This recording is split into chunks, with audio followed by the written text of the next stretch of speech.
So hi everyone. So in this video we are doing the part 2 regarding the Telangana new JCJ syllabus. So as you can see here, we have come up with a overview regarding the subjects. So in this video we will be covering the civil subjects which are newly added for the notification. So actually it started in 2023. So let us have an overview right now so that you will all have an idea regarding the subject and the number of sections or the chapters involved in it and what exactly this subject states about. So Sale of Goods Act 1930, 7 chapters are involved and 66 sections, and this has come into force on 1st July 1930. So we are actually giving an overview regarding the chapters, sections and the coming to force because in most of the MCQs, as this is the new syllabus, they can be asking when did this particular act has come into force. So there are some MCQ questions on that basis. So right now we are covering a small overview regarding the civil subjects and we'll be covering the overview on the criminal subjects in the next video, which is part 3. So here contract, the basically the sale of goods is a contract between a seller and buyer regarding the goods and the transfer for some particular consideration. So what about Commercial Codes Act 2015? What does this act state? So this act only involves with the commercial disputes and it gives speedy redressal. So it gives speedy trial, it commences speedy trial regarding a specific value which are involved in the commercial disputes. So this act has come into force on 31st December 2015. So whenever there are two dates, just remember one thing. So one is the adapted date, that means the date of the bill, and the other is the came into force, the final date on which the act has come into force. So 23rd October 2015 is the adapted date and 31st, that means this is the introduced date, and 31st December 2015 is the come into force date. And sections 23 chapters, it has 7 chapters. Now going to the next act, Hindu Minority and Guardianship Act 1956. So this act, by seeing the heading only, like in the act, you can understand the meaning. It involves regarding the minority and the guardianship. So the relation between these both, right? And this has sections, 13 sections, and it involves in one chapter. So it's a small act. You can complete first all the small minor acts. So this can be a tip.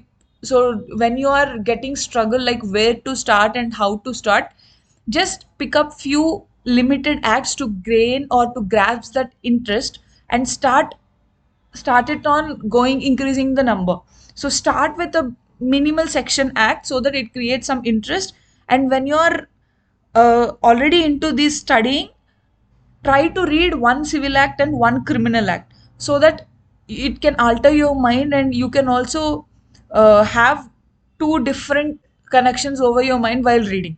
Okay, so just start with the minor acts with the limited sections, it can be easy. The next one is Indian Succession Act 1925. So this Indian Succession Act gives us a very wide scope regarding the will. So under Hindu Succession Act, there is only one section under section 30 regarding the testamentary succession, which is about the will. So here the entire act gives us a broader scope regarding the will. And you can also know what is probate of will. So just make a note of this probate of will, where this question is asked in the mains examination under few like 2 marks, 5 marks. Just go through what is a probate of will.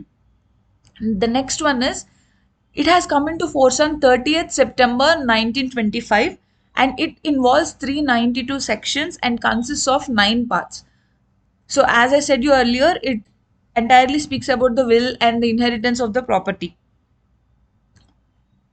The next new act is Legal Services Authority Act 1987. So this has come into force on 9th November 1995 and it involves 30 sections and 7 chapters.